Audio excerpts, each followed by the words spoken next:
রিজিক কমে যাওয়ার 4 নম্বর কারণ হচ্ছে সুদী কারবারের সাথে নিজেকে সম্পৃক্ত রাখা।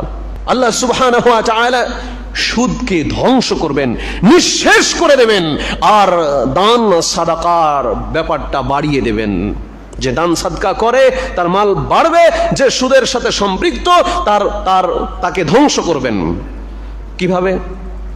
1000 কোটি টাকা থাকলেও হয়তো মনের ভিতরে শান্তি থাকবে না, পরিবারের শান্তি থাকবে না, শারীরিক শান্তি থাকবে না, মানসিক শান্তি থাকবে না। তার মানে ওর রিজিক কমে গেছে। ওই যে শারীরিক শান্তি রিজিক, মানসিক প্রশান্তি রিজিক, পারিবারিক শান্তি রিজিক, দুনিয়াবী শান্তি রিজিক, শুধু টাকা পয়সা রিজিক নয়, টাকা পয়সা রিজিকের সর্বনিম্ন স্তর।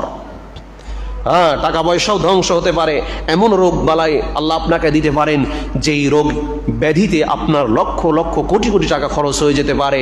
এটা আল্লাহ বলেছেন ধ্বংস করবেন। সুদের অর্থ ধ্বংস করবেন। এটা ঈমান বিশ্বাস না করলে মুমিন হওয়া যাবে না, ঈমান থাকবে না, সে কাফের হয়ে যাবে যদি এটা বিশ্বাস না করে। বিশ্বাস করতে হবে যে সুদের লেনদেন করলে, সুদের সাথে সম্পৃক্ত থাকলে মাল সম্পদ ধ্বংস হবে, রিজিক আল্লাহ পাক সংকুচিত করে দেবেন।